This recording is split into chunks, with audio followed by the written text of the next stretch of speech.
call sound. In this program, we're taking the deep dive on regional libraries in the rural metro area of Southern Oregon's Rogue Valley.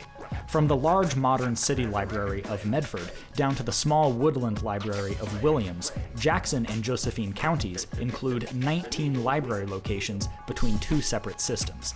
This episode will explore the history of these libraries, the services they provide, and how libraries in different counties exist and operate in different yet similar ways. We'll also explore past challenges the libraries have faced and how they overcame them, while also following along with the latest developments that continue to challenge libraries, especially in Josephine County. This episode has been a long time coming. It's our library mega episode. I'm Keegan Van Hook, and this is Us As We Are.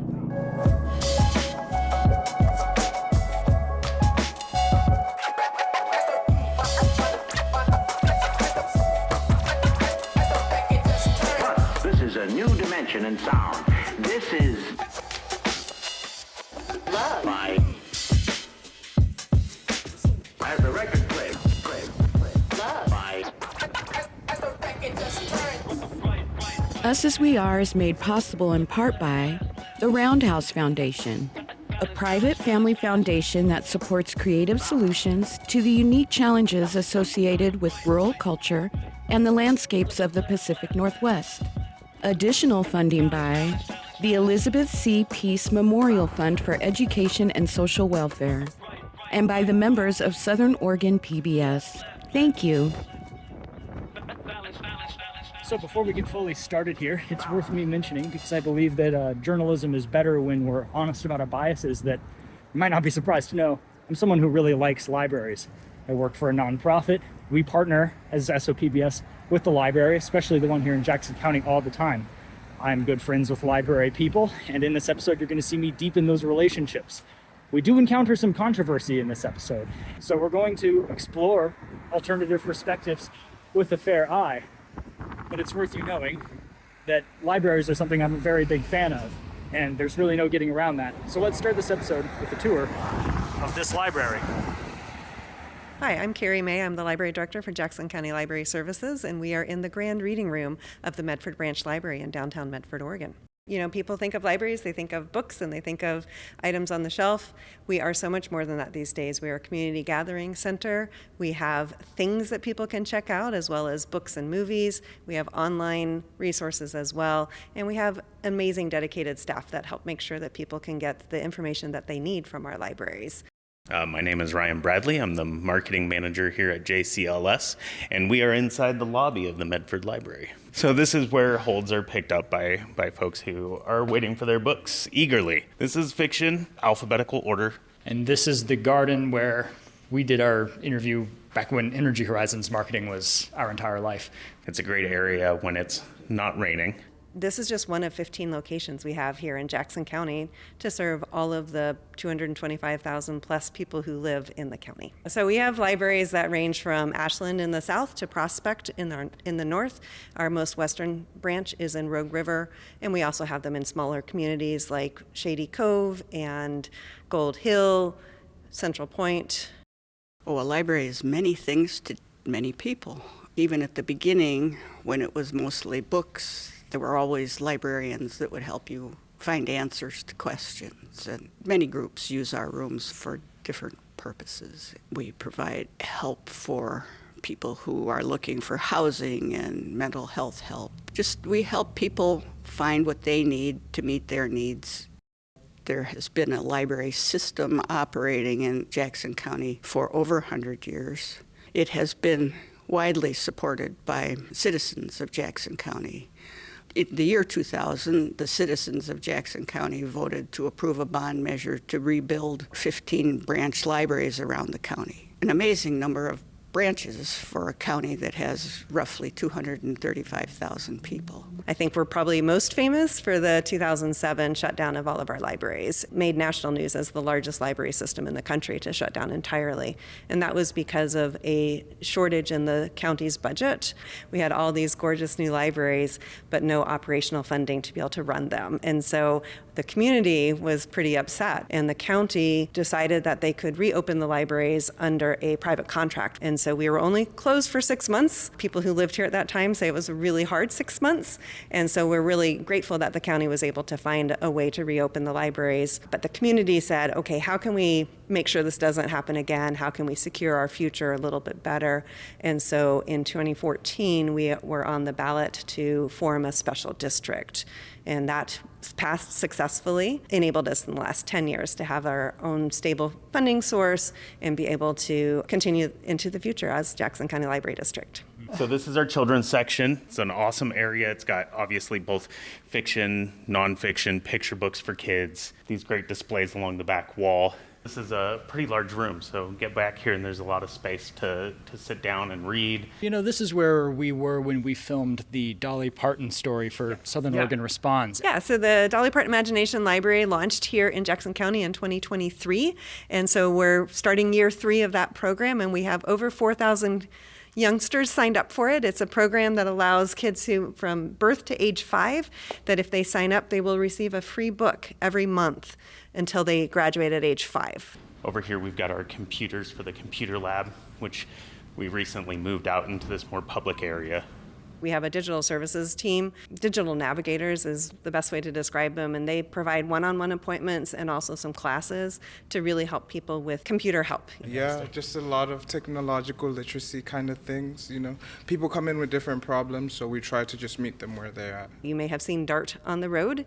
It is our direct access to resources and technology. The van itself is a mobile hotspot, so they can come take advantage of that Wi-Fi. We have staff on the van who can also assist them with their library and information needs.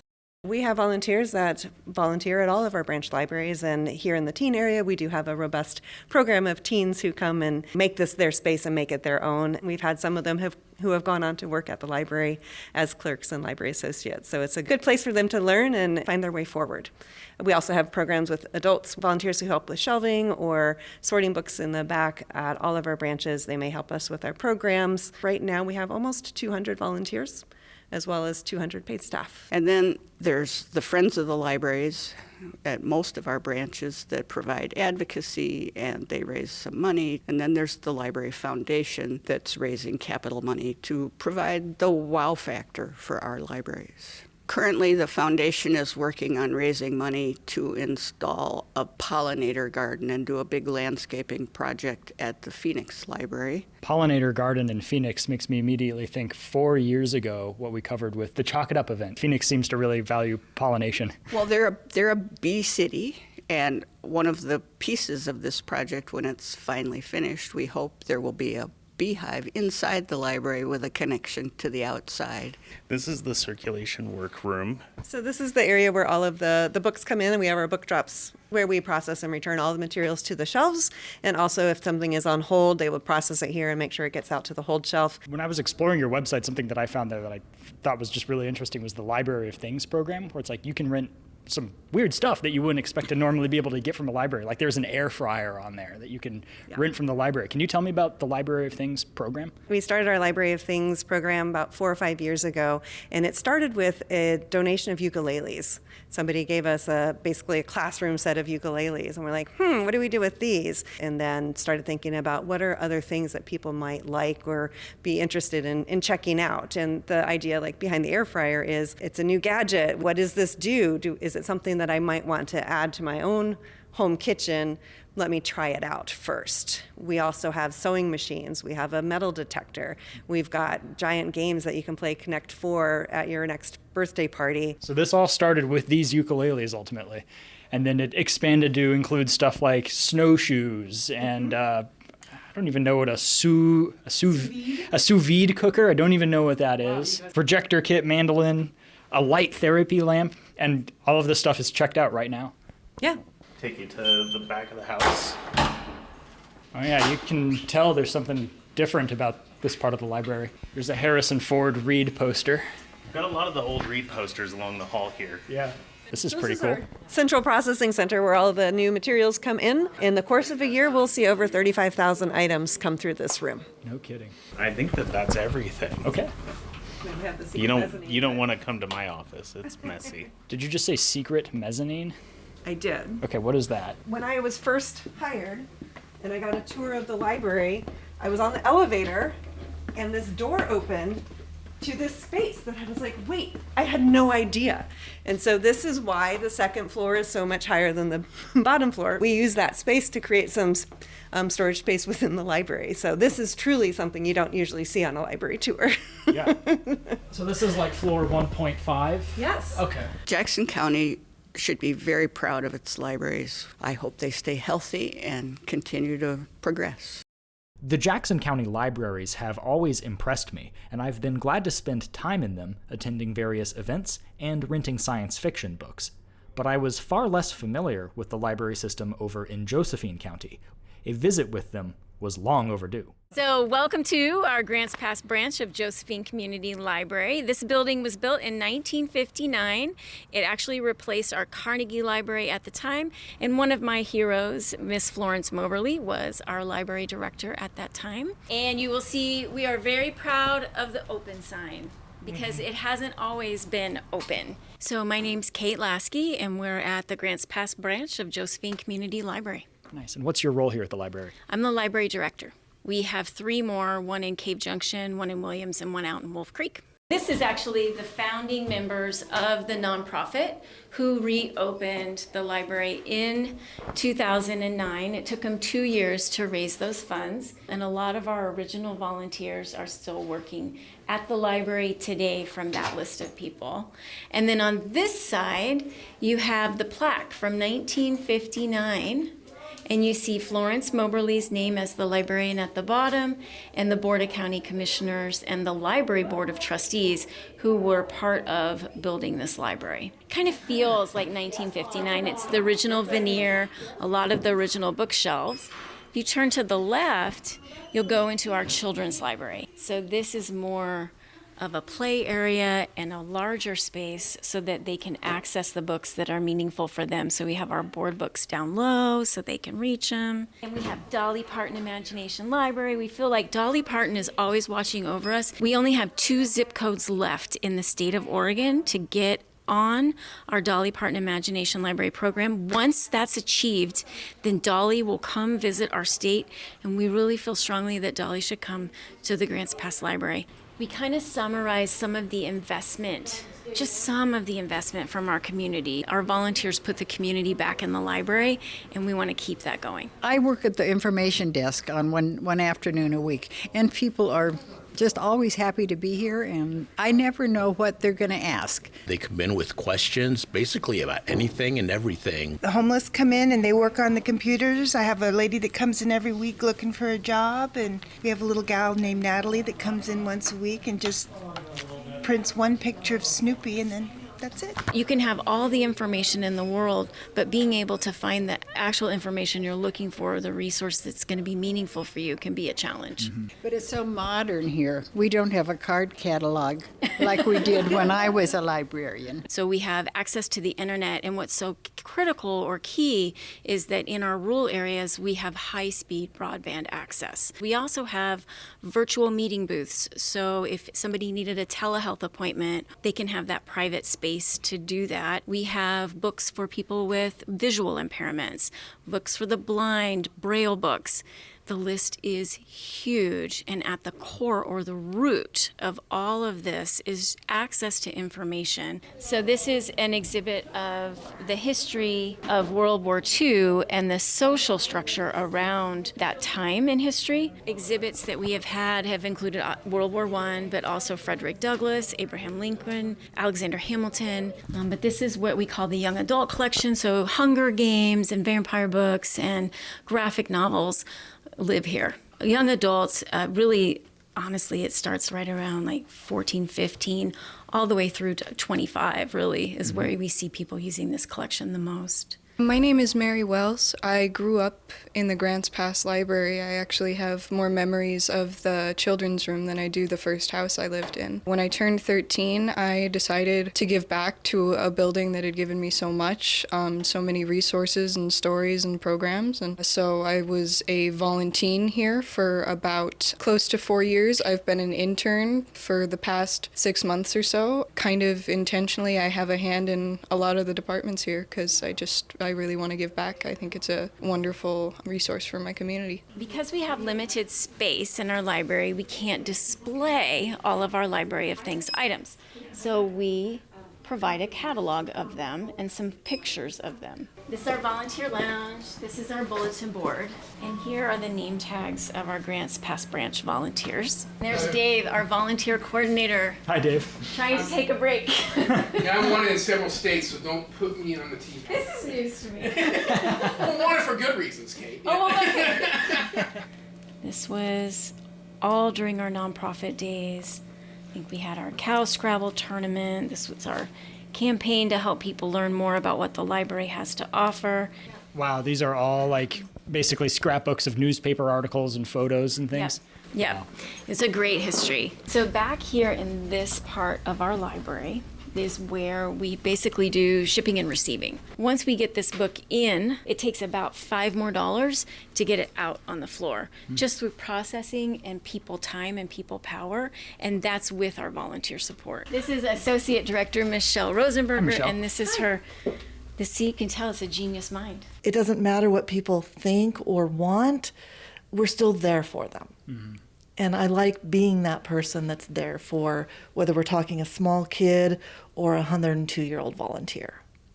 So do you actually have a 102-year-old volunteer? Yes, we do. The big round library tables have been here since 1959, and if you look closely at them, there's lots of scratches and insignias that people have left behind. We're not encouraging that, but they do exist, and they do add to the charm. I mean, yeah, you can tell they've been well used. Well used. We love our big round library tables. I'm hoping we bring them to the next branch. I love them. We passed public funding for our libraries in 2017, and really that new library district, Josephine Community Library District, took over in January 2018. And through that process, we gained ownership of our Illinois Valley branch. It was actually gifted to the new district by the county.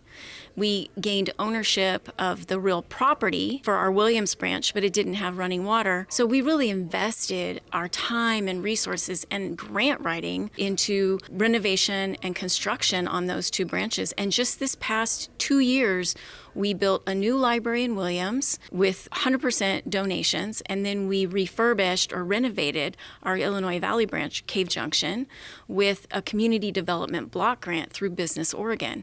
So we're a tenacious group. You give us a chance and we're going to fix it and we're going to make it beautiful. This Grants Pass branch does not belong to us. And really, we have a very uncertain relationship with our county right now. We need our own building. And we identified a property in downtown Grants Pass, and then our Library Foundation raised $2 million to purchase that property. That's a huge amount of money for us to raise. And now we're raising funds for the building. Mm-hmm. And we just entered, just last week, the same week that we got this blow from our Board of County Commissioners, the schematic design phase for our new branch. We're going to get a closer look at the plans for the new Grants Pass Library later in this episode, but excitement over this idea has been tempered by the uncertain relationship between the Josephine County Board of Commissioners and the Community Library Board, coming to a head with recent turmoil around the library's lease of the historic library building. To learn more about the developing situation, I met Jennifer Roberts, president of Grants Pass Friends of the Library. It was a surprise, and so it's kind of hard to know exactly what's going on. But we heard in December that the commissioners were talking in meeting, in quorum, about charging the library market rent, which it absolutely cannot afford at this point. And then a few days later, the library director, Kate Lasky, was asked to come to a meeting to talk about negotiating that. The date they wanted, we could not have legal representation available, and that seemed irresponsible to go to the table without legal representation. They held the meeting anyway, even though the library couldn't come to that meeting. funding. The next thing we heard, they had terminated our lease, scheduled to be in place until December of 2025, and they terminated that lease with only 30 days notice. It's shocking. It's shocking. It was unexpected. It just hit really hard, and it felt like eviction. That's what eviction sounds like. This library has been in this building since 1959, continuously. The county in 2007 closed the libraries due to lack of funding. A group of citizens came together and formed a nonprofit, Josephine Community Libraries, Inc., and we reopened the libraries using nothing but donations and volunteers. And while JCLI was running the libraries, a PAC was working towards a special library taxing district where the money collected could only go to the library, would not be going through the county. Now, the county has a mandate in its charter to support and maintain libraries. When we were negotiating how to get back into the building and how to reopen the building, the county offered to lease it to us for $1 a year. That was what they could point to say that they were fulfilling that mandate. I think it's interesting because both the Josephine and Jackson County libraries both faced issues in 2007. Is there any more insight you can give me into what happened in 2007? What seemed to be the reason that was pointed to by a lot of people was the decline in timber funding from the federal government. Those subsidies counties had been using to survive and to pay for things like public safety, et cetera. And so as those subsidies were taken away, the county governments had to be looking towards other parts of their budget. I would also like to point out that in the late 1990s, the county started absorbing into its general fund, under Measure 50, a 33-cent per $1,000 of assessed value tax that the voters of this county voted in for libraries. And they started absorbing that into the general fund, using it for other departments like public safety, and then they closed the libraries. They are still operating on that 33-cent per $1,000 in their tax base. Can you give me any insight into why this is happening? Why? What's going on with this? Right. I mean, that's the resounding question that everybody's asking. Why and how and why would you? And I don't have a real clear answer for that. I've thought about it a lot. I really don't understand or know why this is happening right now from our commissioner. I know that it seemed to be really driven by former Commissioner John West, and he's no longer a commissioner, so I have to have hope. He was recalled very recently, and the meeting in which they terminated the lease happened on January 6th, and he was to be out of office by January 8th. Kate Lasky had offered several dates in January where she could meet with legal counsel, and they chose not to accept those dates. I don't know if that's why, if they wanted to have this vote before he left office on the 8th. That's an assumption, but I think it's a reasonable assumption. Former Commissioner John West, who we'll talk to later in this episode, lost his seat due to a recall election in October 2024. During his last meeting on the Board of Commissioners, he advocated for a renegotiation of the library's $1 per year lease, saying there was no money to cover it unless the county took from the sheriff's department, also pointing out that the jail's roof was failing. The library building also has problems with its roof. Tarps currently protect it from leaks. It's not fair to pit the sheriff's department against the library or vice versa. We are 100% supportive of the sheriff's efforts, and it's about facilities right now, isn't it? Like the last time the roof was replaced in Grants Pass, it was replaced by a donation from a local family for $400,000. Think about how much money they saved then from the fact that this was a library. How much money they've saved since the nonprofit continued to operate it. When I first started working here, only half of the lights were on. I remember that because I wanted to fix the lights, and then somebody had told me, you can't fix the lights, people will think we have money. I don't think that we need to worry about that. So we fixed the lights, and the world didn't fall apart and everything was okay. And to me, that's like what scarcity mentality does. It makes you feel like you have to appear as if you have nothing in order to get something, rather than just getting it for yourself and giving it to the people around you. There's just more of an invest in ourselves kind of a mentality. Mm-hmm. And that's what you'll see at the library. And I think that's one of the greatest contrasts between our public library as a government and Josephine County as a government. So right now, Josephine Community Libraries are having some difficulty. They're facing the lease termination situation in Grants Pass. Just in general, do you want to share your thoughts on that situation? So Josephine Community Library District is our neighbors. I have collaborated on many occasions with Kate Lasky, the library director there, and we have patrons who use both library systems. They don't always understand that they're in Jackson versus Josephine County, and so we really try to make sure that when we provide services, they're seamless to those individuals. I really admire all the work that Josephine Library has done in terms of they are in the middle of some capital projects, and so I'm sure it's devastating for them to turn around and feel like their Grants Pass library is in danger. I never like to see libraries threatened with eviction, and hopefully we won't come to that. In 2014, we mounted an effort to pass a special district to operate the libraries in Jackson County. It's good to note, I think, given what's going on now, that the citizens of Josephine County have followed a similar path when their libraries were closed. It's clear that Southern Oregon citizens like libraries and find them useful and worthy of their financial support.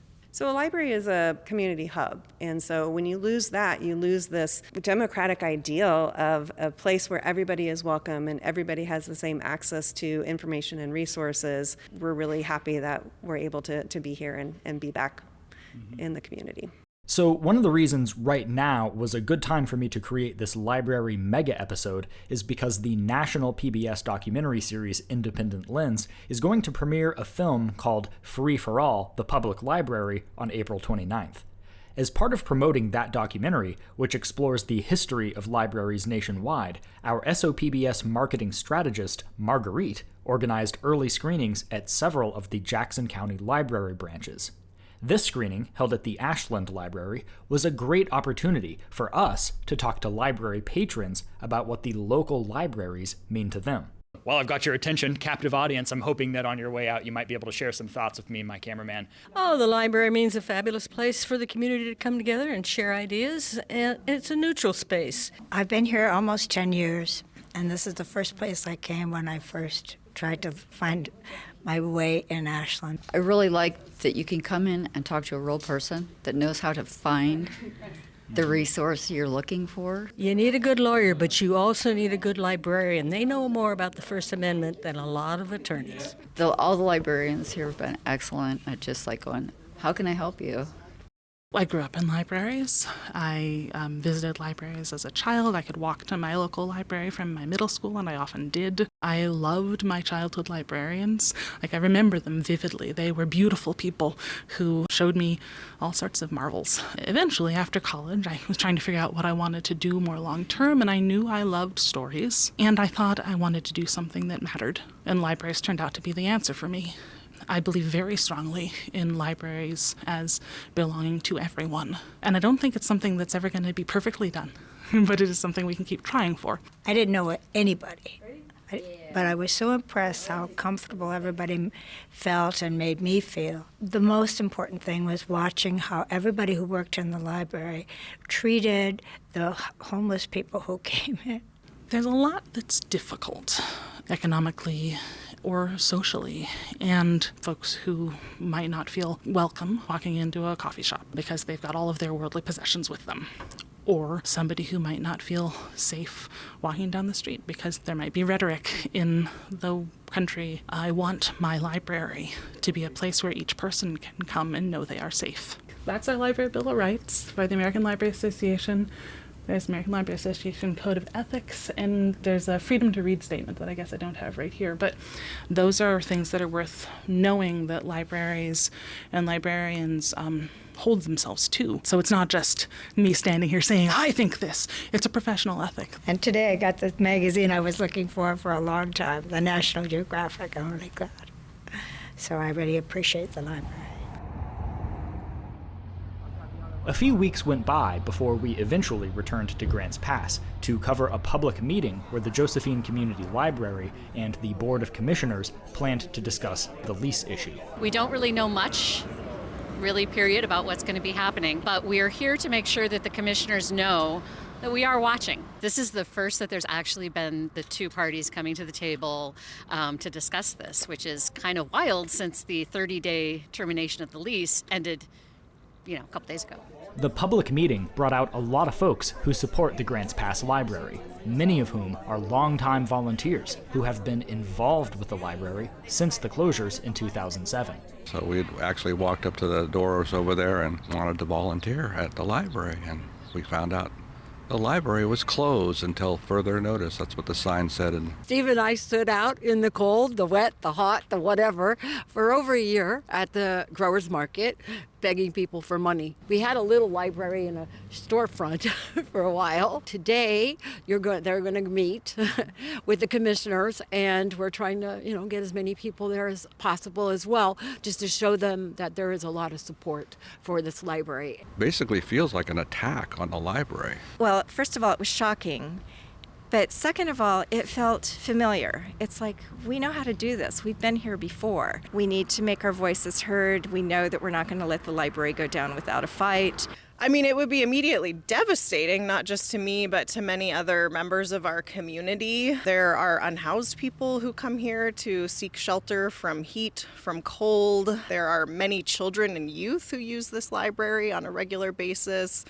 I think if it were to close, there would be an immediate economic impact on this town. As a person who moved from out of state here, looking up where the local library was and visiting it during our process of exploring whether or not we would move here was a really important draw. It sounds like it's about money, and it could be about money. I'm not sure. It was certainly about money back in 2007 when they closed the libraries then. It feels like there's something else going on, maybe something political going on, maybe there's an agenda. It could be related to book banning. I don't know. Previous commissioners to this weren't very supportive of a library. They didn't feel that it was that important to their community to have that. And so then they started doing things that were against it, like letting somebody try to opt out of the district who lives in the district. That is a way to take away our funds. And then I do think that there is also some truth to, folks who are a part of the library community did support the recall effort for John West. And I think we're a politically active group of people, right? We read, we go to the library, we know what's happening. They can raise it 100%. And make it $2 a year. That would be great. I hope that it's a really good conversation. I don't expect that it will be, to be honest with you. We don't have a reason to think that it'll be a good meeting, but I'm always hopeful for the best. I can't believe you're doing this again.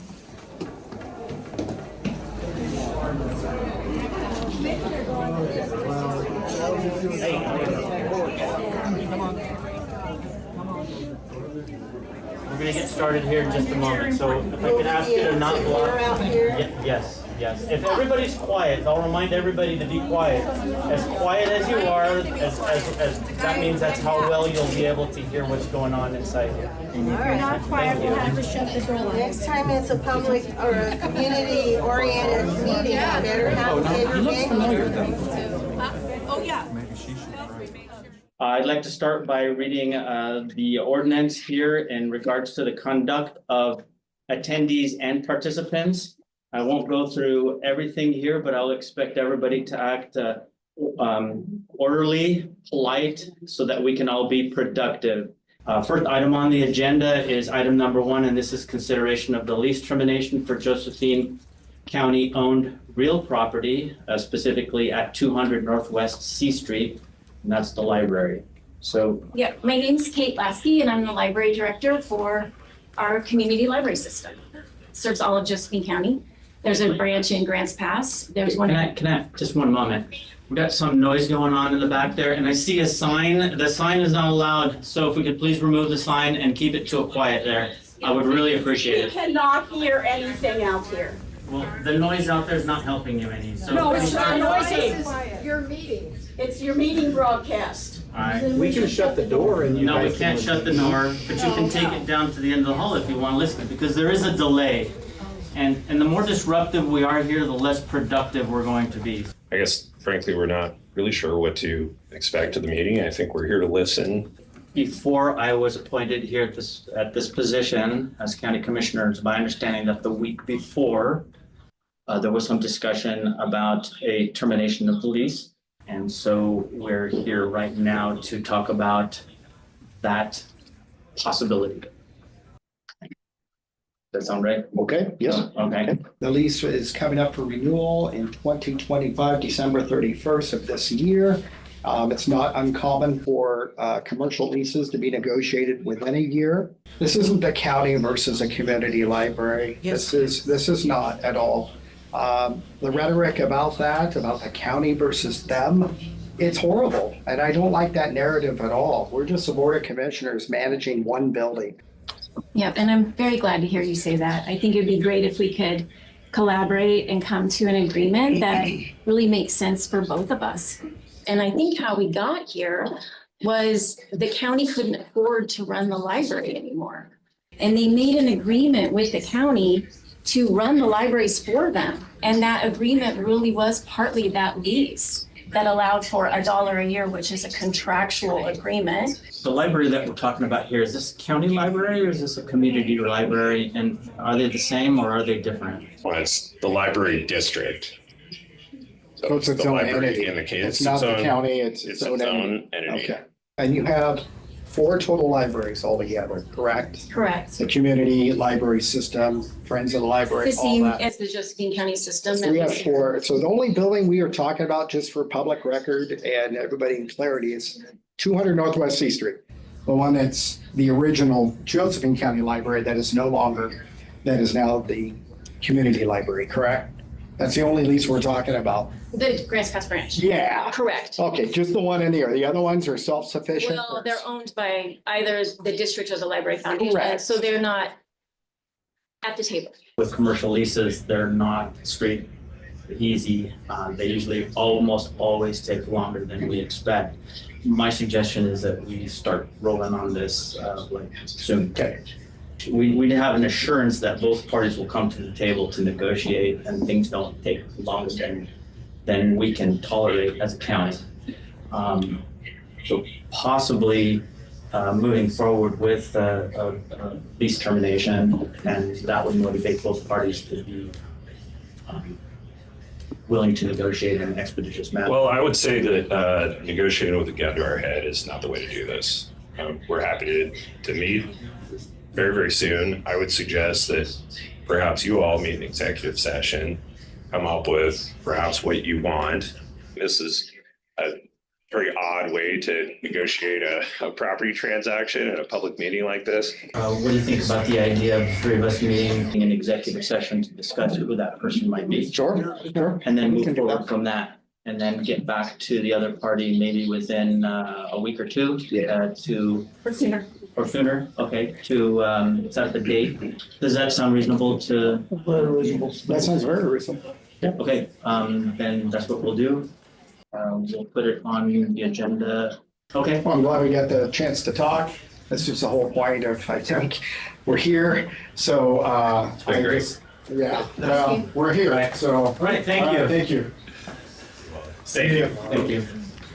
All right, we'll continue on with the agenda. Item number 2. What brings me here today is we're talking about the meeting that we had with the county, county with the library district. The past Board of County Commissioners had been trying to meet with the library to talk about a building lease. They have been renting a building from the county for $1 a year. That $1 is basically, they gave them it for free. So the intention of the past Board of Commissioners, I really feel this. I have not talked to them individually, but if it was me in that, I'd be like, hey, we're trying to help this new library district get on the ground. And it was a nice gesture for the county at the time to help them get on their feet. I concur with that. I would have said the same thing. Hey, get on your feet, but we'll revisit this every year. So the lease was only a 2-year, so I didn't even get to 2 years. So they amended it and said, hey, we need more time, and they went to 7-year lease. So now we're coming up on that 7 years. So I don't think it ever was the intention of the county to be in this position 7 years later. It's not the county versus a library, a district. It's not that at all. And as you can tell, there shouldn't have been all this show today. It's just, hey, let's just talk about a rental agreement and let's move forward. That word terminate scares a lot of people. And if you look in the legal aspect of it, negotiate. Renegotiate a new lease because, yes, you have an expiration date. But if you don't come to terms with renegotiate a new one, it could terminate.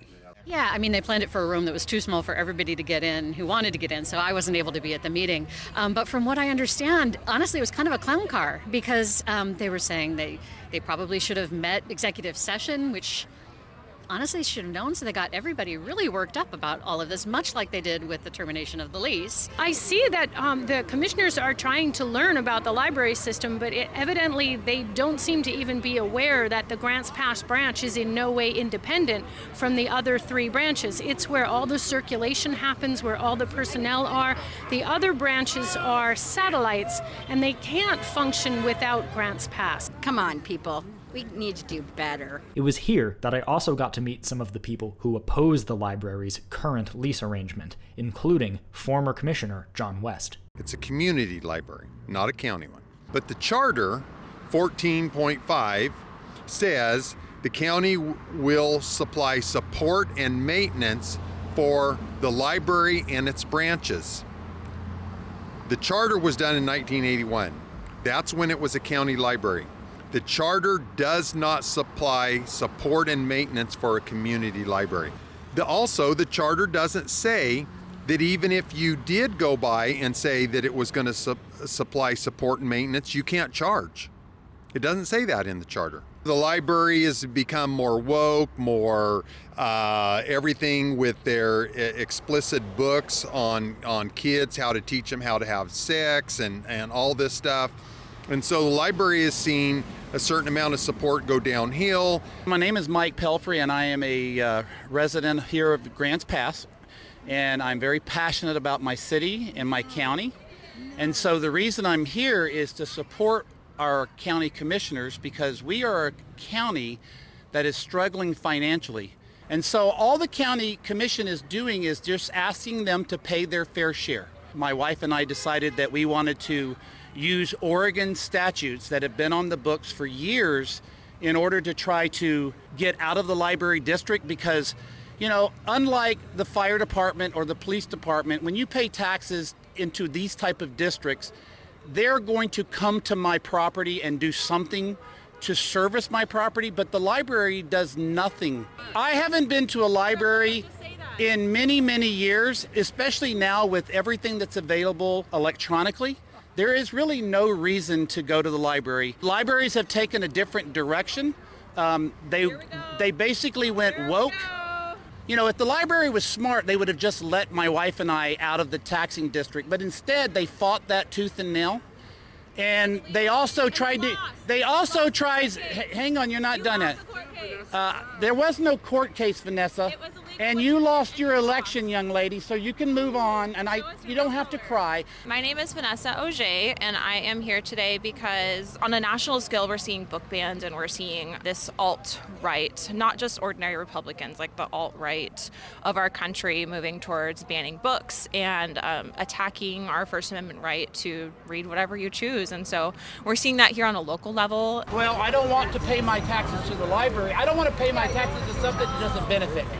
Not me, my property. Mike Pelfrey and his wife are attempting that by really testing the fragility of opting out of a taxing district. There is no way that he has a right to leave the district.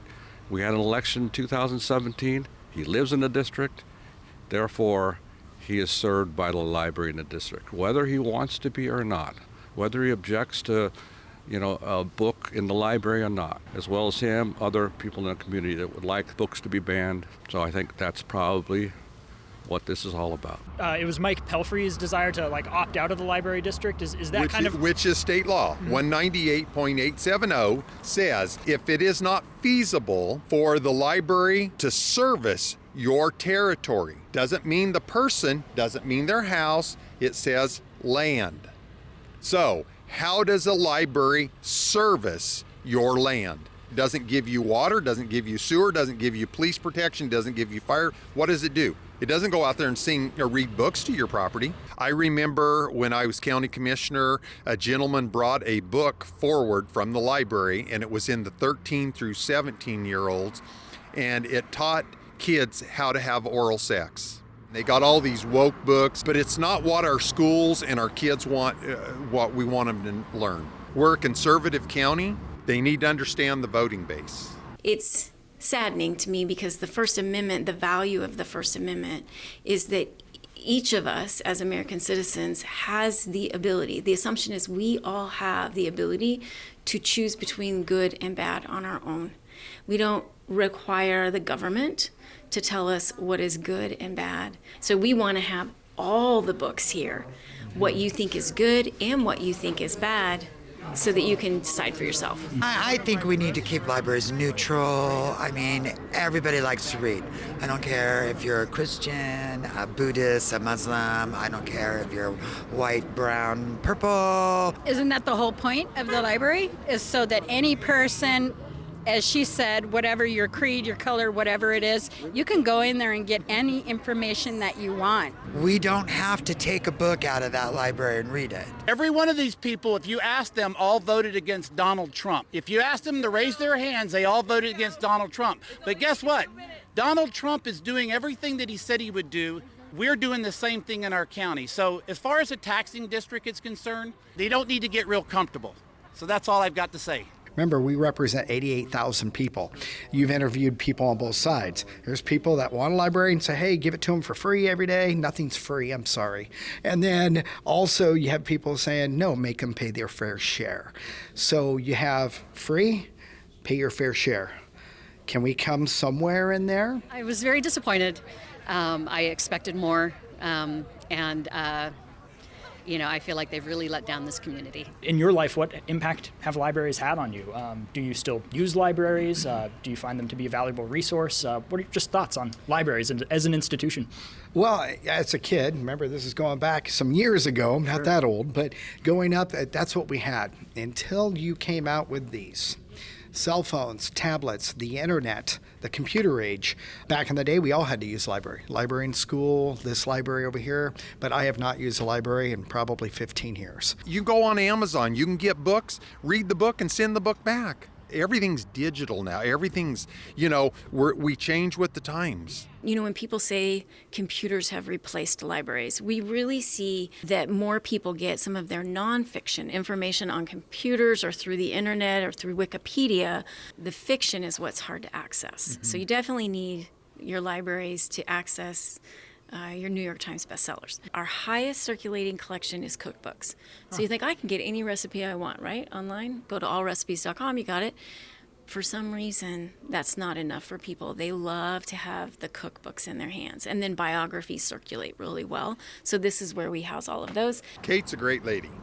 Great lady. We've had a great relationship. I respect Kate. My only downside with Kate is she's not listening.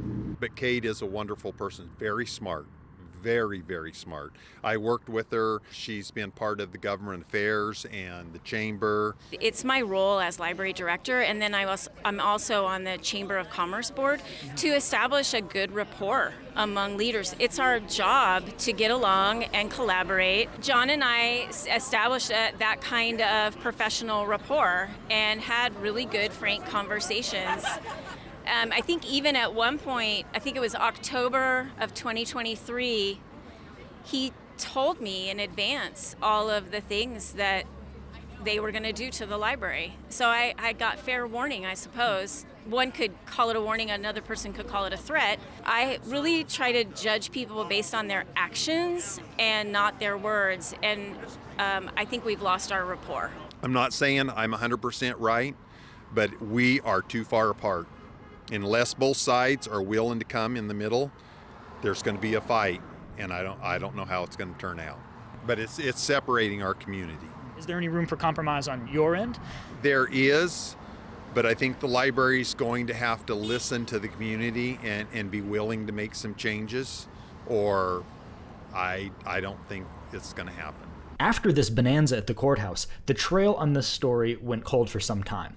I stayed in touch with my contacts and kept my ear to the floor, but for a few more weeks, no developments came, until I got word that a negotiation meeting was planned for the 13th of March, with library supporters planning another rally. But the day before the meeting was supposed to happen, some kind of communication breakdown occurred, and this is what we got instead.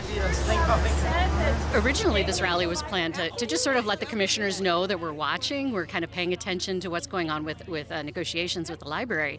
And then a couple of nights ago, a constituent messaged one of the commissioners, and the commissioners messaged back and said, the library canceled the meeting, and nobody had heard any such thing, and so it took us all by surprise. The library had done no such thing. And so now we're here to sort of say, where are you? Are you going to show up to this meeting? We know that the library is showing up. Yay! Here they are! Hi, Kate. Good to see you. Good to see you too, Keith. We were scheduled to have a meeting today, and they canceled it, but oddly accused the library of canceling the meeting.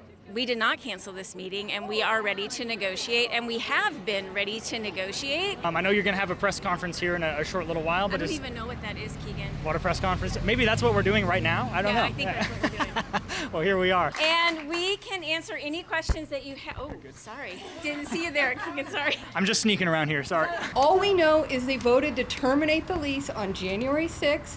It's 3 months later almost, and we have no idea what they want. I heard two numbers in two public meetings. I heard 50 cents a square foot per month. I heard $1 a square foot per month. That's $90,000 a year to $180,000 a year. Our book budget is $175,000.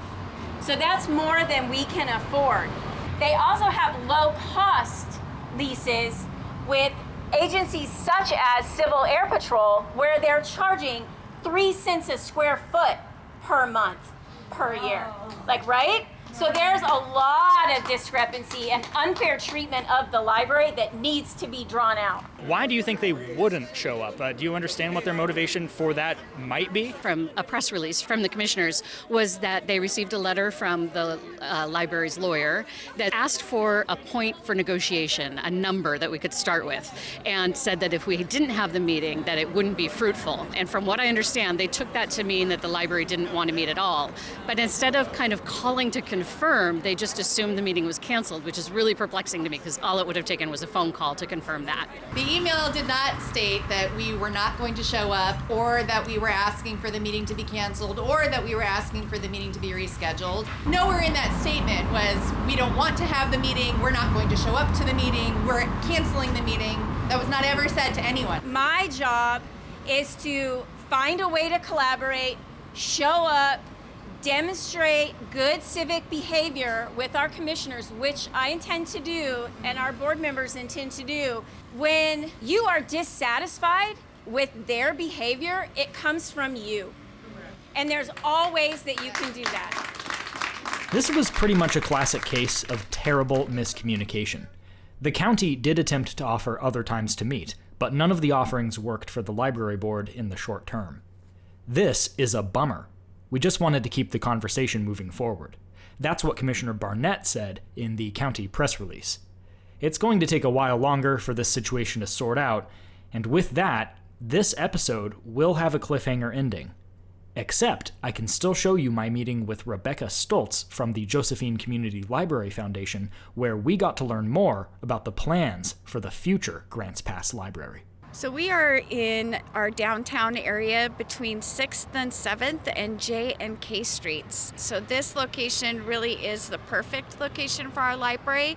It really has that opportunity to extend our downtown and connect it to our river. This is the first rendering of it, and right now we're in schematic design. So this will be the meeting space that'll be available for community members to use. And then this other side wing will be our children's library. This will be our outdoor courtyard that will be able to close off with a security gate and hold programs outside as well.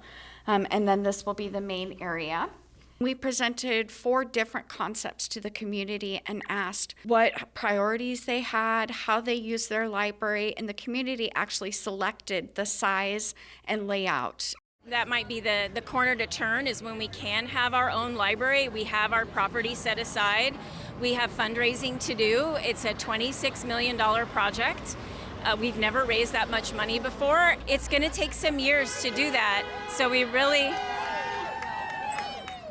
We really need to stay in our building until we're able to make that move to the new facility after it's constructed. We have an aggressive timeline, and we're hoping to break ground in 2027. I really look forward to coming back and covering all that. It's going to be an exciting process to watch unfold.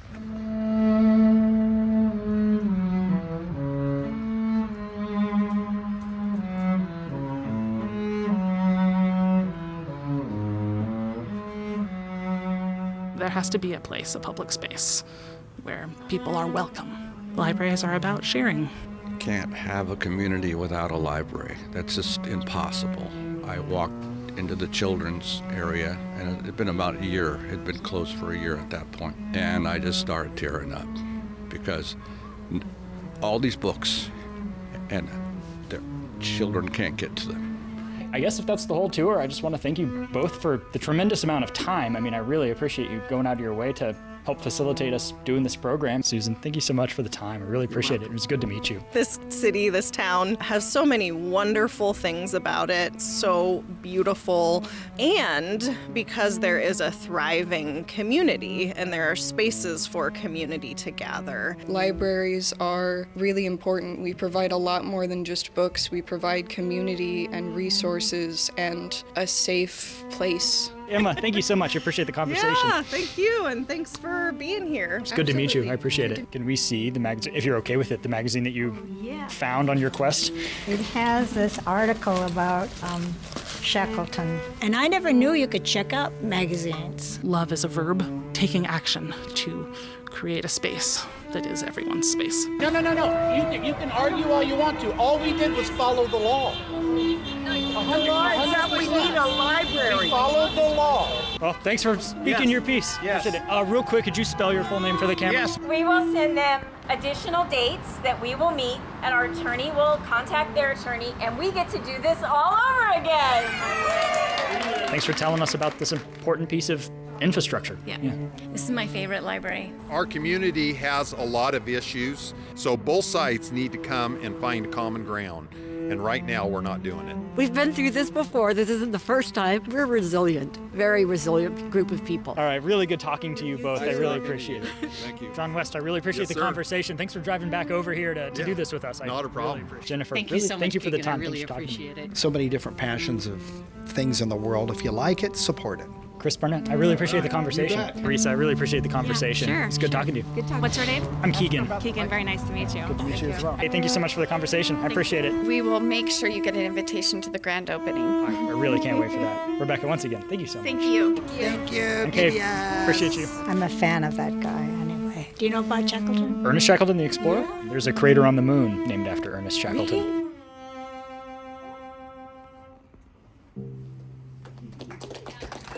Meet your neighbors. Find ways to help and make a difference. All right, thank you. Thank you all.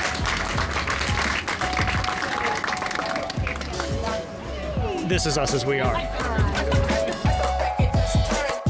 Us As We Are is made possible in part by the Roundhouse Foundation, a private family foundation that supports creative solutions to the unique challenges associated with rural culture and the landscapes of the Pacific Northwest.